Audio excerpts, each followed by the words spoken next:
Pessoal, nós vamos resolver então um exercício sobre circuitos magnéticos, certo? Da lista 2 de exercícios sobre circuitos magnéticos, né? Então, vamos lá. Ele pede aqui no item A para escrever a equação de circulação de campo, lei de Ampère, né? Então, vamos lá. Item A. Bom, lei de Ampère vem de rotacional de H igual a J, né? A gente usou o teorema de Stokes, integral de H escalar dl no caminho L, né, igual a NI, certo? Bom, então nós temos que escolher um caminho de circulação, né, um L de S, né, onde o S seria a área dentro desse caminho, onde eu tenho a corrente, né, não esquecendo lá do teorema de Stokes, né, pessoal? Então, se a gente tem um caminho L de S, né? Então, aqui eu tenho um vetorzinho dl,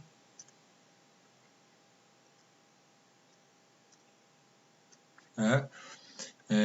E o meu H está na mesma direção,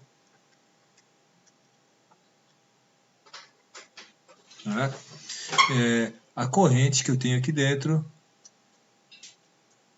porque eu tenho condutores aqui dentro, né? Nessa área, os condutores passando aqui com uma certa corrente em cada condutor. Vou supor que eu tenho em cima de cada condutor aqui, dentro de cada condutor, a mesma corrente I, né? Eu tenho N condutores. Quando eu faço a integral, né, de JDS nessa área, eu tenho a corrente total. Mas se eu tenho vários condutores e com a mesma corrente, no caso de bobinas em série, né, então a integral de JDS dá o I, né? Note que essa área aqui só interessa para a gente saber que a corrente que aparece aqui na lei de Ampère tem que estar dentro, né, dessa área, ou seja, dentro desse caminho que envolve a área, né? Certo? Nesse caso aqui, nós temos então que definir um caminho. Ora, como a corrente está entrando aqui, pessoal, ó, então a corrente ela entra aqui nessa região, né? Entra aqui, ó.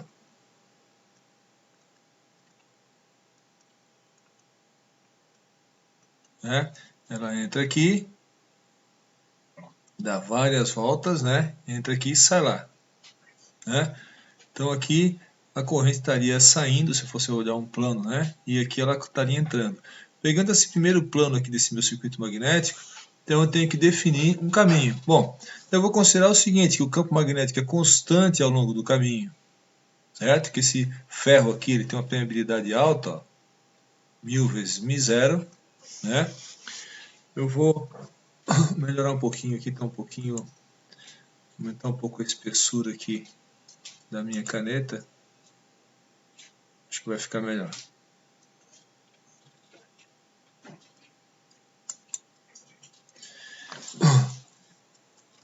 Então, eu considero que, como a permeabilidade é alta, que todo o fluxo vai passar por dentro desse circuito magnético, né?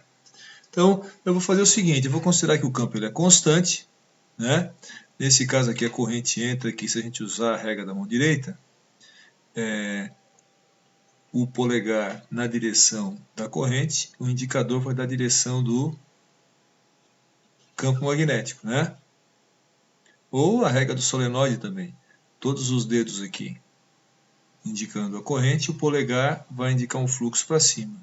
Só que em vez de ele fazer caminho, como a gente viu no caso do solenoide, né, caminhos que se dispersam no ar em todas as direções, aqui como tem um pedaço de ferro com a permeabilidade muito maior que a do ar, o fluxo, é claro, vai passar por dentro do ferro, né? Então eu vou fazer um caminho aqui, ó, bem no meio do ferro. Tentar fazer aqui bem no meio do ferro. Vem aqui. Aqui também. Certo? Né? Então esse aqui seria meu caminho L de S. Bom, qual a corrente que está entrando aqui dentro? Essa corrente aqui, né? N espiras vezes a corrente. A gente tem aqui, ó, 1000 espiras de 1 ampere. Né? Daria o mesmo resultado que se fosse 100 espiras e 10 amperes, né? Daria na mesma aqui, certo? Bom, eu sei que o campo magnético vai estar nessa direção aqui, né?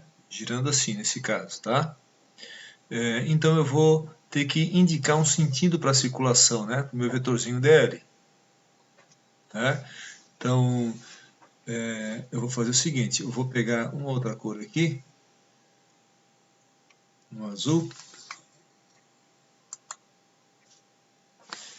Eu vou fazer então meu vetor dl nessa direção aqui.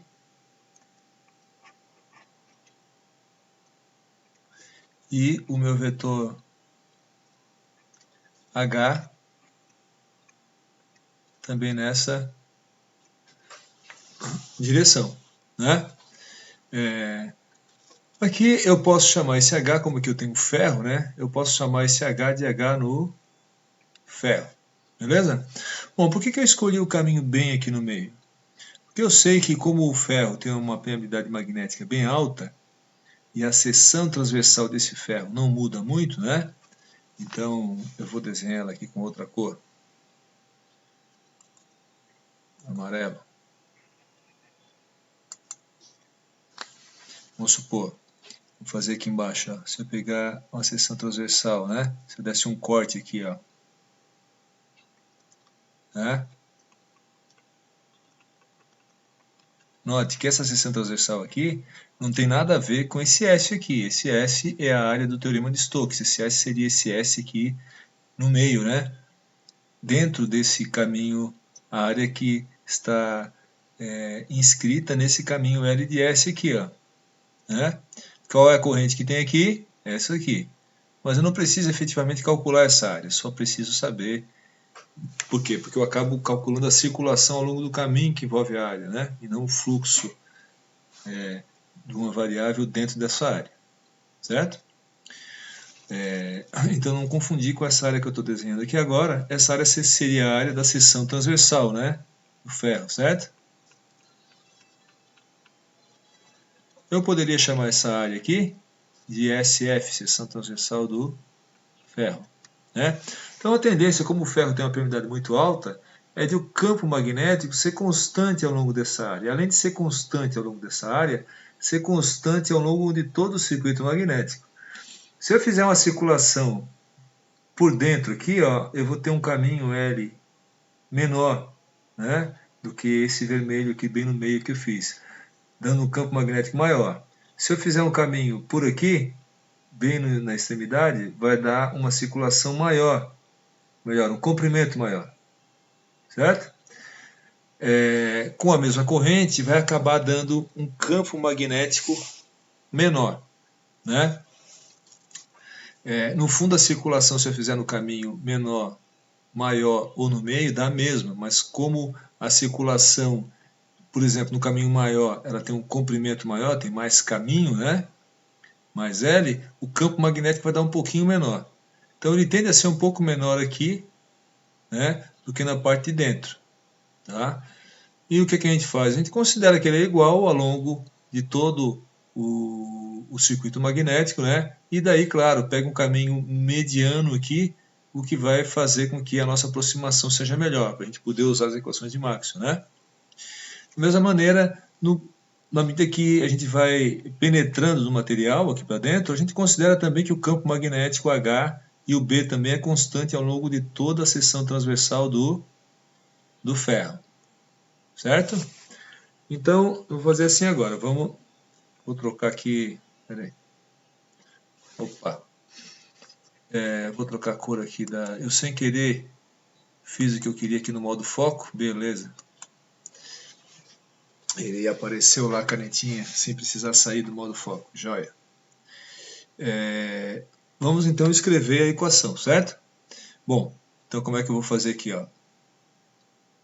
Integral de HF dl ao longo desse comprimento aqui que eu chamei de L, né? Igual a NI. Até aqui beleza. Certo? Bom, eu vou considerar o seguinte. O meu DL e meu HF são sempre colineares. Se eu fizer o produto escalar deles, né, como eles são colineares, ou seja, como o HF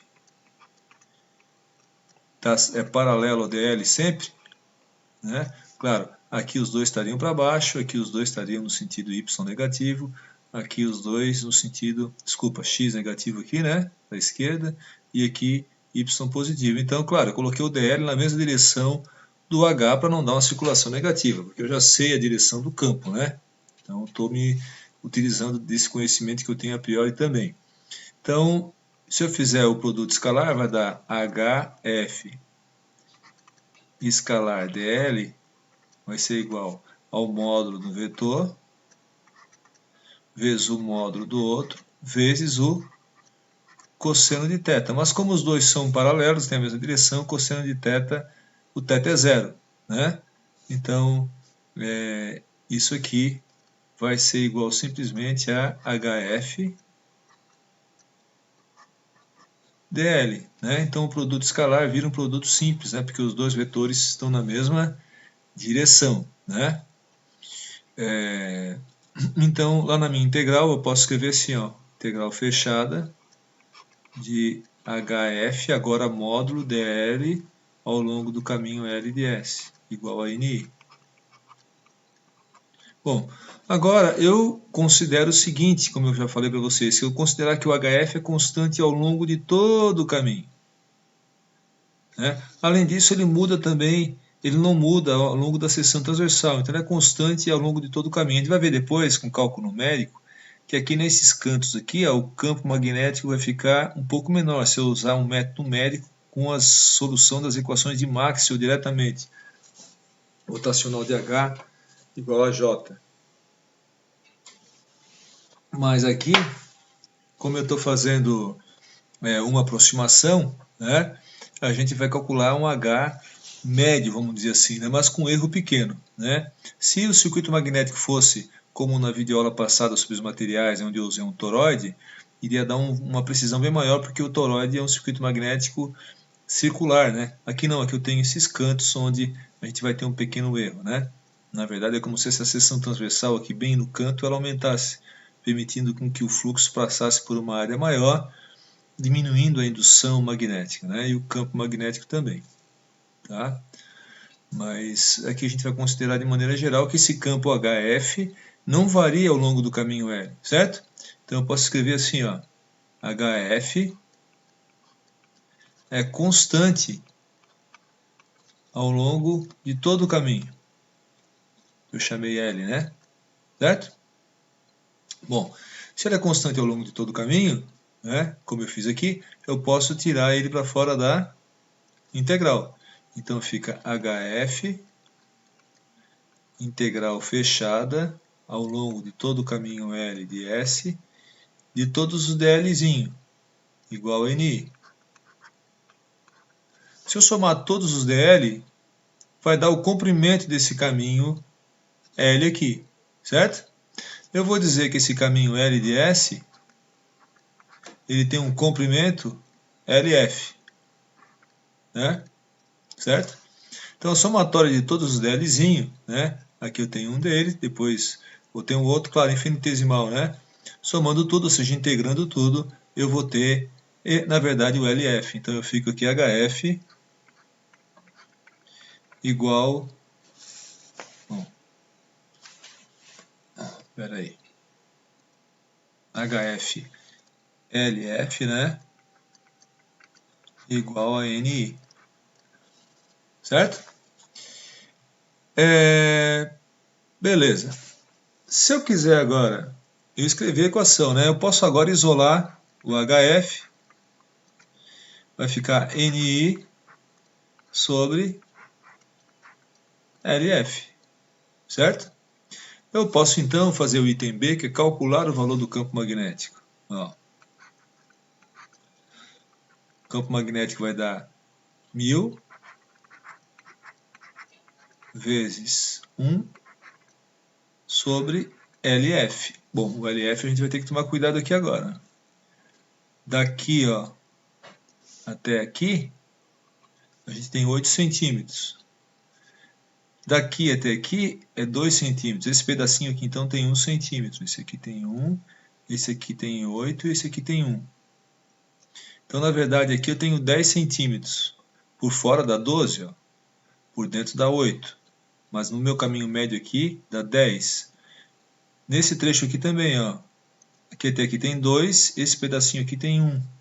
Esse pedaço daqui até aqui tem 8. E esse pedacinho aqui tem 1. Então, na verdade, o caminho tem 10 centímetros, mais 10, 20, mais 10, 30, mais 10, 40. 40 centímetros. Então, o meu LF é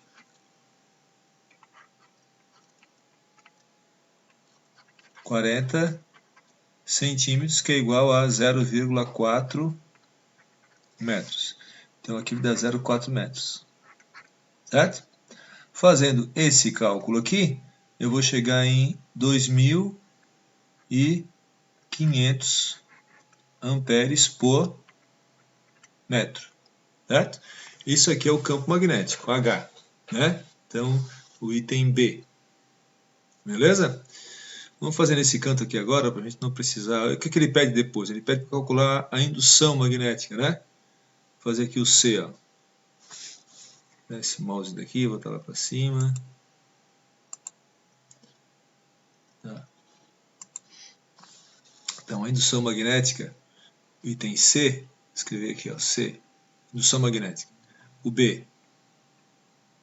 B é igual a minha H. Em termos de módulo aqui, né? Claro que o B vai estar na mesma direção do H, né? Eu posso fazer aqui meu B, meu vetor B na mesma direção do H, claro que B do ferro, né?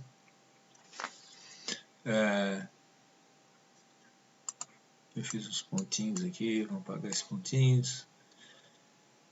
Aqui a caneta, mudar para vermelho. Joia. Tá? Vamos lá então. Nesse caso aqui, pessoal, o meu B, vou chamar B do ferro, né? Igual a Mi do ferro, B igual a Mi H, vezes H do ferro, né? Tome cuidado aqui, ó, Mi do ferro, 1000, Mi zero. Então, quanto é que vai dar o Mi do ferro? Mi do ferro vai dar 1000 vezes Mi zero. Quanto é que é Mi zero? 4π vezes 10 a menos 7. 10 a mais 3 com 10 a menos 7, 10 a menos 4. Então, 4π vezes 10 na menos 4. Henry por metro. Aproximando aí um ferro, né? Um ferro meia boca aí, né? Esse ferro. Um ferro bom, a gente viu nos materiais de grão não orientado, 7.000 a permeabilidade relativa. Esse aqui é 1000, né? E um ferro de grão orientado, que seria um transformador, que seria um circuito magnético semelhante com esse, pode chegar a 35.000, né? Então, um ferro não muito bom, né? Mas, enfim, com a permeabilidade 1000 vezes maior que a do ar, ainda bem maior que a do ar, né? Então, em vez de 4π vezes 10 a menos 7, como é a do ar, ficou 4π vezes 10 a menos 4.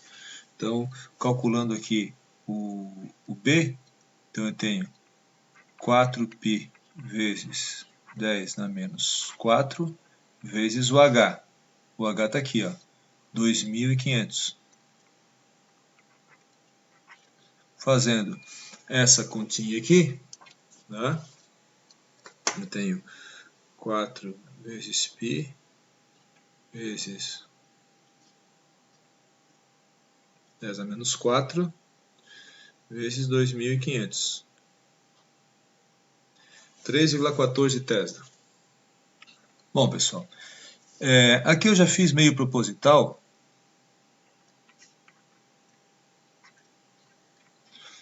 Um campo de 3,14 Tesla num transformador ou no motor é bem difícil, porque os materiais ferromagnéticos eles saturam em 2, 2,2 Tesla.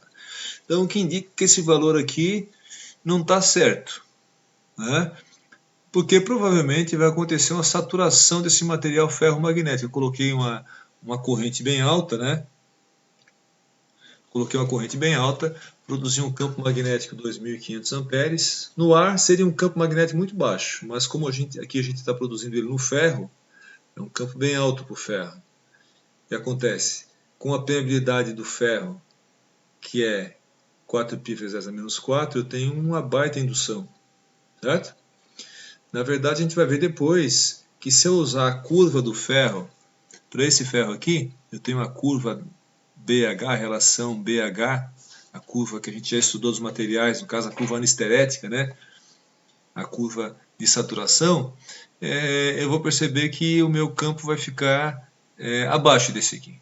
E a gente vai resolver novamente esse problema depois. Na verdade, pegar esse resultado aqui do H e usar na curva, vocês vão ver logo em seguida, tá?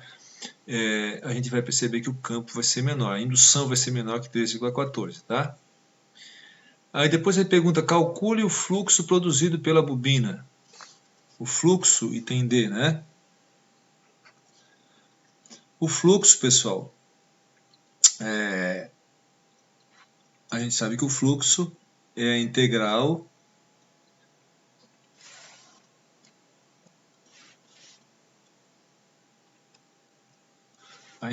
de B escalar ds, né? Na área S. Aqui, como eu estou fazendo no ferro, né, eu poderia fazer assim, ó, B do ferro, ds do ferro, na área S do ferro. Então eu vou fazer a integral do B ao longo da área. Qual área? Não se engane, não é essa área aqui da frente, certo? É essa área aqui em amarelinho, né? Então, por exemplo, eu poderia imaginar aqui um ds, assim, ó.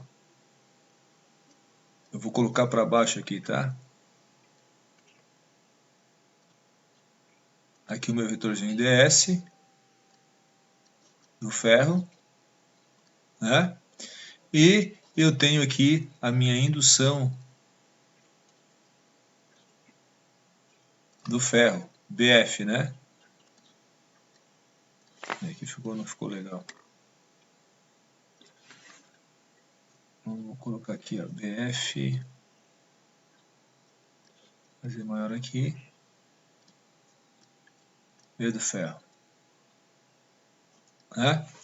Então, vocês notem que, claro, a indução está para baixo, porque o H está nessa direção, aqui ele vem nessa direção para baixo, né? Então o H e o B estão na mesma direção aqui, eu desenhei só o B, né? E eu estou dizendo que ele é constante ao longo dessa área, tá vendo? Bom, se ele é constante ao longo da área, o produto B escalar ds, pelo mesmo motivo que aqui, ó, que o H e o dl são colineares na lei de Ampère, o B e o ds são colineares. E considerando que o B é constante ao longo da área, que ele não muda com a área, né? A gente já viu isso na definição do fluxo. Então aqui ficaria B ds cosseno de θ. Mas o θ é zero, porque os dois são na mesma direção, né? Então fica só B ds, né? Como o B e o ds são colineares, né? E estão na mesma direção e o B não varia ao longo dessa área, eu também posso tirar o B para fora da integral. Mesma coisa como eu fiz aqui com o H. O H era constante ao longo do caminho. Ó, eu tirei ele para fora da integral. Aqui o B vai ser constante ao longo da área, né? Certo? Então eu posso fazer simplesmente o fluxo, nesse caso aqui, né? B ds cosseno de θ, como θ é zero, fica B ds. O B é constante, sai para fora da integral. A integral de todos os ds é o próprio S, né?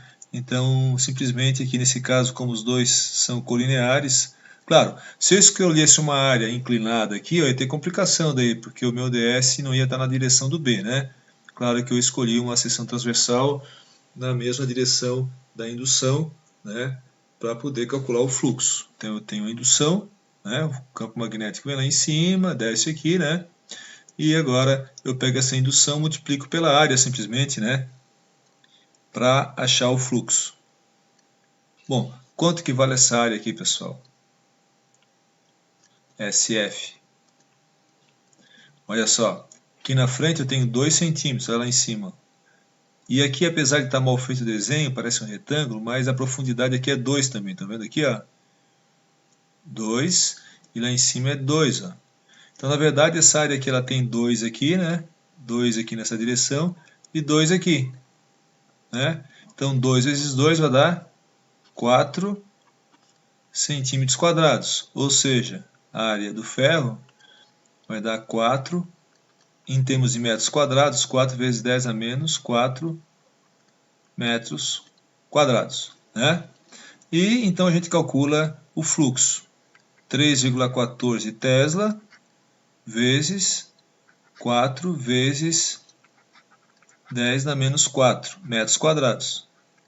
Né? Então, 3,14 vezes 4 vezes 10 na menos 4.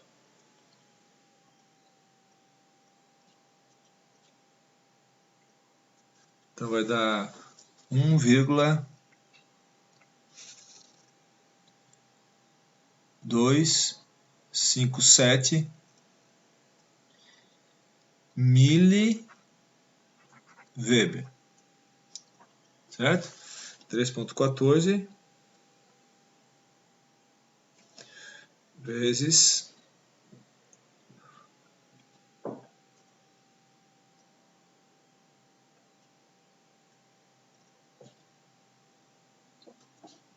4 vezes 10 a menos 4.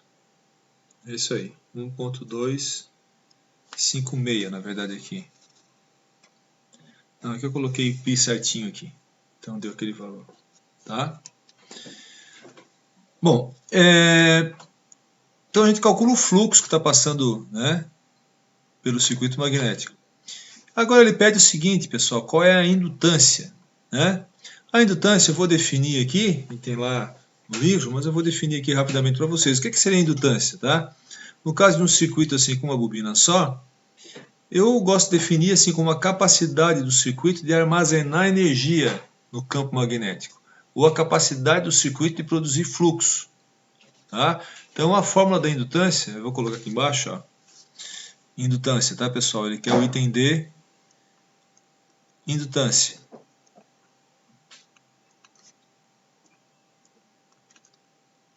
Então já vou definir a indutância, né? Indutância L. Como é que a gente faz para calcular a indutância? L. É o fluxo que a gente chama enlaçado, que na verdade é o número de espiras vezes o fluxo, certo? Dividido pela corrente. Como aqui eu tenho uma única bobina, pessoal, então a indutância na verdade é da bobina, certo? Então eu vou ter o número de espiras vezes o fluxo que passa por dentro da bobina, que é o mesmo fluxo que passa pelo circuito inteiro, né? Dividido pela corrente. Note que o fluxo sai daqui, né? E ele se conserva, passa pelo circuito inteiro. Né? Então, se eu fizer a conta aqui, ó, o número de espiras é 1000 vezes 1,257 vezes 10 na menos 3, sobre a corrente, que é 1 ampere. Vai dar 1,257 Henry. Tá, pessoal? Não vou confundir com o campo magnético que é H, né? O H é a variável campo magnético, cuja unidade é amperes por metro. Daqui, ó, produzido pela corrente do circuito, né? Então essa corrente aqui fez o H. Com a permeabilidade alta, que a gente viu aqui do ferro, fez 3,14 Tesla de indução. Né? A gente pegou a indução, integrou na área da seção transversal do ferro, S, e achou um fluxo de 1,257 miliweber. Unidade do fluxo, né, pessoal? Fluxo magnético é Weber, né? E aqui vai dar miliweber, né? Então, a gente pega agora esse fluxo e divide pela corrente do circuito e a gente acha a indutância. Na verdade, tem que multiplicar pelo número de espiras também, né? Então, a indutância, se a gente for calcular a energia desse circuito de uma maneira linear, né, eu posso calcular a energia assim, ó, 1/2 de L I quadrado, certo? Isso aqui vai dar energia em Joule, né? Então, Se a corrente em um circuito magnético, se a corrente é zero, ele não tem campo magnético, portanto não tem energia armazenada, né? Mas quando ele tem corrente, que é esse caso aqui, ele faz o campo magnético e faz a indução, né? E faz o fluxo, né? E o campo, a energia está justamente no campo magnético, né? No H, eu posso calcular com H também, a gente vai ver mais tarde, uma integral de volume, ou com B, vai dar o mesmo valor. Ou eu posso calcular com a variável que fez o H e o B. Quem que fez o H e o B? A corrente. Então aqui eu tenho 1 meio de L I quadrado. O que é L? A indutância. O que seria a indutância? É a capacidade do indutor de armazenar energia. Vocês podem fazer uma associação com a energia cinética de um corpo, né? 1 meio de mv quadrado, né? Eu brinco com o pessoal, fala, tem um Fusca com 1 tonelada, né? Andando com uma velocidade, vai ter uma certa energia cinética. Se eu dobrar a velocidade, vai ter 4 vezes essa energia cinética, né? A gente não consegue acelerar um automóvel, né, instantaneamente, por causa da massa dele. Eu tenho que esperar um tempo para poder aumentar a velocidade dele, justamente porque a velocidade é a variável de estado desse corpo, ela que diz se esse corpo tem energia ou não. Então, se eu quiser aumentar a velocidade, eu vou ter que aumentar aos poucos, depois descer aos poucos, né? A mesma coisa com a corrente no circuito indutivo, certo? A variável de estado não é a tensão, é a corrente, porque a corrente faz o campo magnético, isso é bem importante, né? E a indutância é a capacidade desse circuito de armazenar energia na forma de um campo magnético. Essa indutância aqui deu bem alta, tá, pessoal? Até porque esse campo magnético, como eu falei para vocês, a indução de 1.14 é muito alta, tá? No fundo, a indutância desse circuito vai ser menor que essa, tá? Mas é comum uma indutância na ordem de milihenries, né? Essa daqui deu 1000 milihenries, né? 1257 milihenries, né? Porque foi só um cálculo preliminar e eu estou considerando que o ferro é um ferro linear, que tem uma permeabilidade alta e que nesse ferro não ocorre o fenômeno de saturação, tá?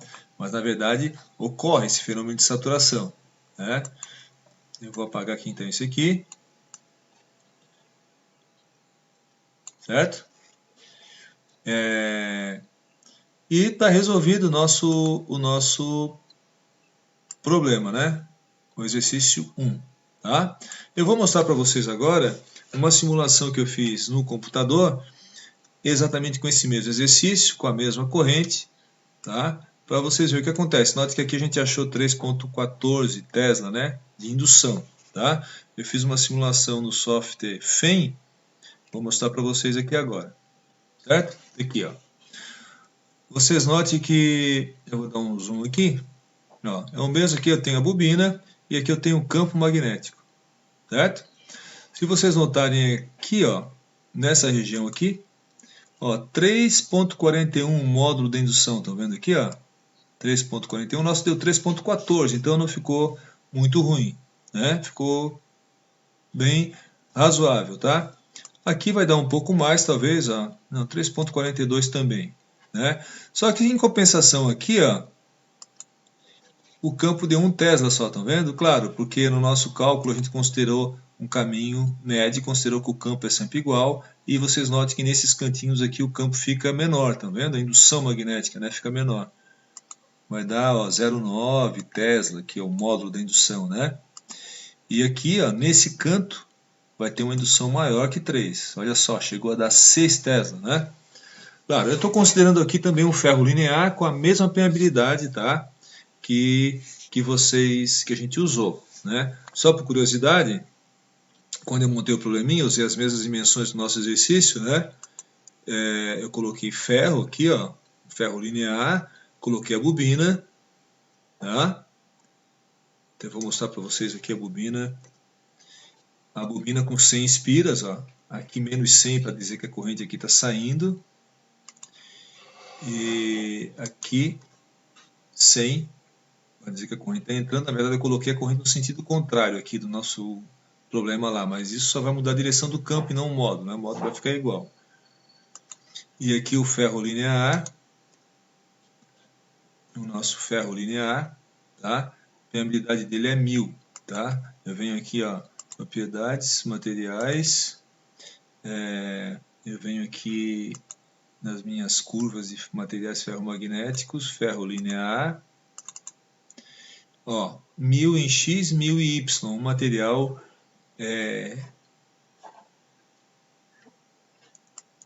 magnético, né, com a permeabilidade igual nas duas direções, né, com material com a mesma permeabilidade, certo?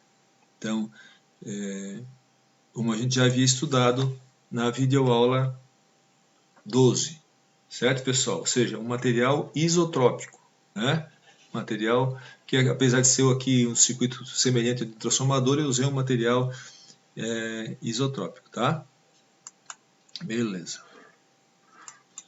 E aqui a solução do problema, como vocês viram, com a indução bem próxima, né? Se a gente colocar no ponto intermediário aqui, ó, 3.41, e a nossa solução 3.14, certo?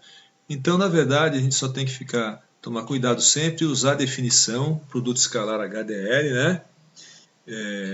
Para poder chegar na solução. Vocês viram que aqui foi bem simples, né? Tá? Então é isso, pessoal. Obrigado.